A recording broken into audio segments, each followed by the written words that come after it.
சரியான இன்சிடென்ட். வானவிலுக்கு மேலே என்ன வானவில்ரா நல்லா தெரியல. ஆனால் அப்பா சரியான வானவில். கவி மேலே பாரு,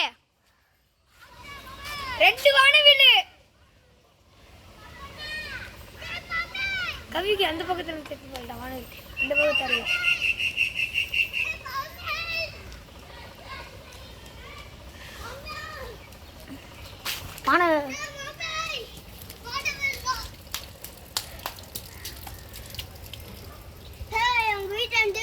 அங்கே ஒரு வானவில் இருக்கு தெரியுதா? தோ இங்கே ஒரு வானவில், அங்கே ஒரு வானவில்.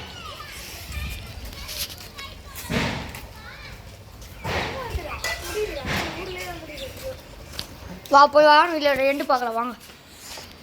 சரியான பாய் ஃப்ரெண்ட்ஸ், இதோட நம்ம வீடியோ முடிச்சுக்கலாம்.